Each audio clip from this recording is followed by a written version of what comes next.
But one of the things that they're discussing is helping Iran get access to $20 to $30 billion, and that money would go towards building Iran's civilian nuclear program, its nuclear energy program. Our special envoy to the Middle East, Steve Witkoff, has been discussing potentially providing Iran access to as much as $30 billion to build a civilian energy-producing nuclear program, as well as through easing sanctions and freeing up billions of dollars in restricted Iranian funds.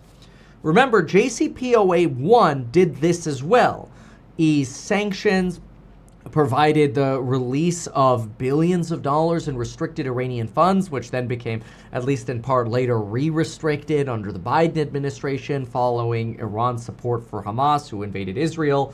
This was that $6 billion that became so popular in 2023 that was then refrozen, and Trump utilized that as sort of a campaign pitch that we'd been funneling billions of dollars towards the Iranians, and this is how they're coming up with money to produce a bomb or nuclear weapons.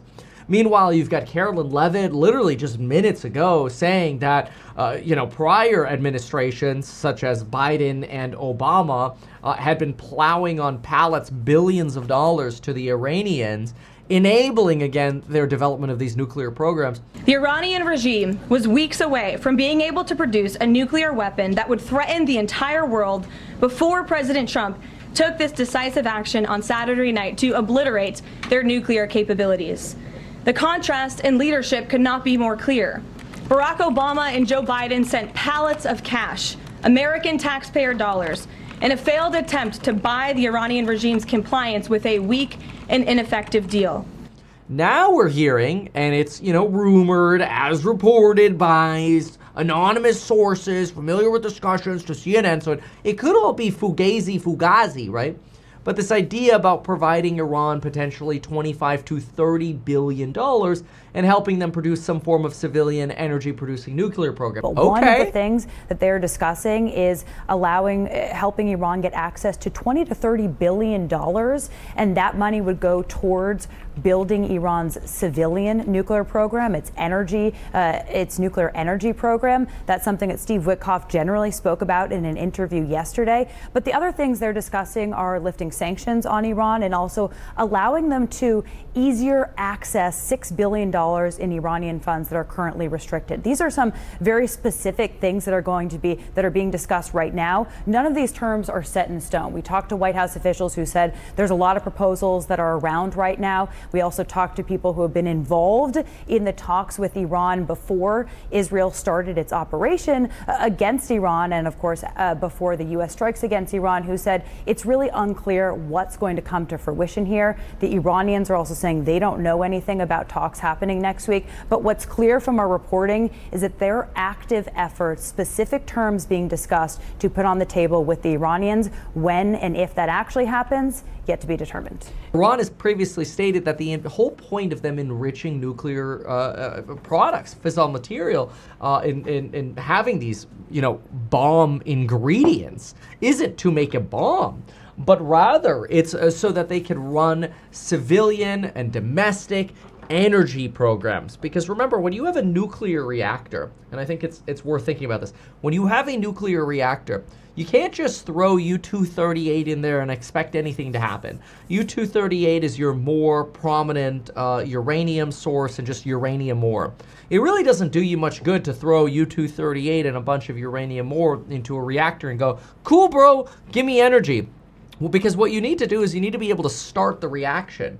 You need to start some kind of actual nuclear reaction.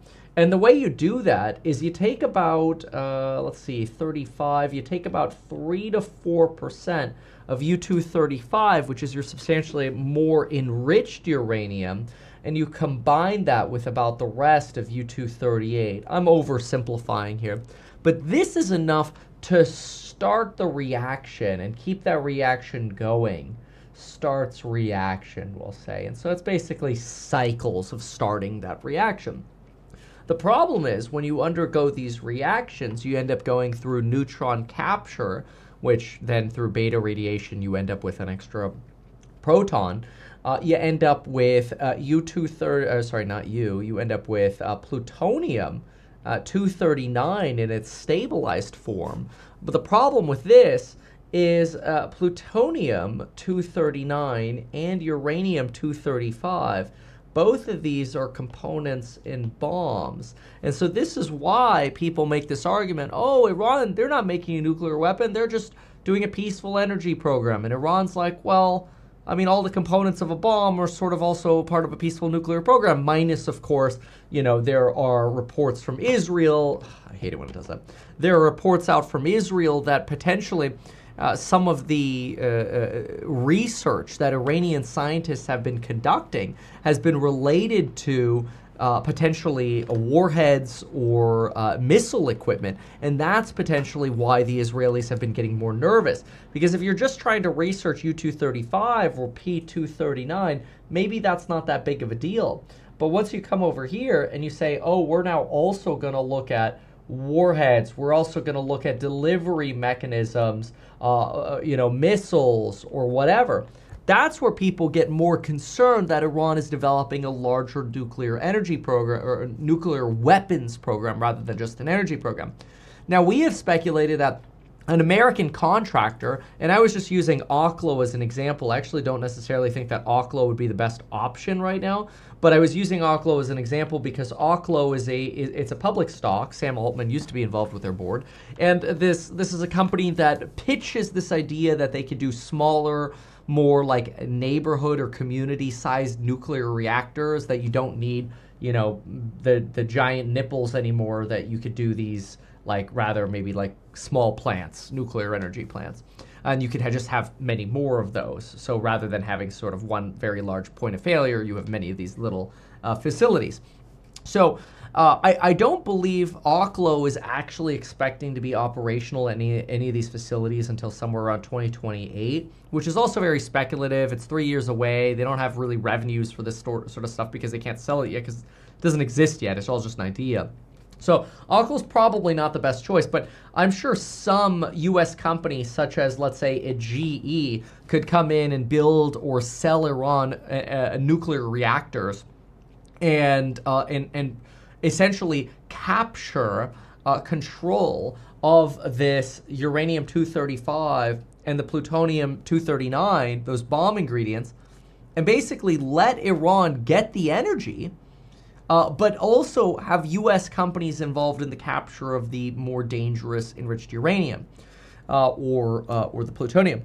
So that could be part of a partnership, and we've speculated about this partnership before, except we haven't seen it really put together in reporting yet. And so we're just now seeing reporting that potentially the Trump administration, and again, rumored, may be open to discussing the possibility of providing Iran as much as $30 billion, $25 to $30 billion to build a civilian energy-producing nuclear program. So basically giving them exactly the pallets of cash Carolyn Levitt said the prior administrations were, easing sanctions, and trying to de-escalate tensions to bring them back to the negotiating table. It's like, look, I'm all for finding peace in the Middle East, but I don't know that this is like a peace through strength negotiation. To me, this sounds a little bit more like a peace through money negotiation. But again, maybe that's a good thing. Like, who cares? If we don't have to keep bombing them, bombing their Pyramid Mountain facility or the other facilities that we didn't strike yet. We don't have to keep bombing them and risking the loss of life and more strikes from Iran against Israel. Great. It's probably cheaper than continuously refilling Israel with Patriot warheads, to intercept Iranian bombs or place them around Qatar or move our equipment because we're worried about, well, not really worried about, but we're trying to dodge Iranian strikes or using our fighter jets to shoot down Iranian drones. It probably, honestly, is just cheaper to give Iran some money and actually, I hate to say it, but negotiate with the terrorists, if you will, because then you get to take control of the nuclear energy program that they promote or purport to want to do peacefully in the first place. So this is interesting because it's like the opposite of what Carolyn Levitt says, but then again, you kind of have to look at Carolyn Levitt as the propaganda arm of the White House, whereas Steve Witkoff is more of like the behind the scenes negotiating arm and all right, what are we actually going to do? So we'll see, I suppose, in the coming days what comes of potentially negotiations here. Carolyn Levitt also suggesting that the Iranian talks are still planned and sort of continuously ongoing, but that we should be quote-unquote patient in terms of waiting for a deal. Donald Trump suggesting maybe we don't have to sign a deal at all. That seems a little weird because it seems like if you're going to provide the money, you'd want to sign a deal. So we'll see, but this is some interesting reporting just now. Why not advertise these things that you told us here? I feel like nobody else knows about this. We'll try a little advertising and see how it goes. Congratulations, man. You have done so much. People love you. People look up to you. Kevin Paffrath there, financial analyst and YouTuber. Meet Kevin. Always great to get your take.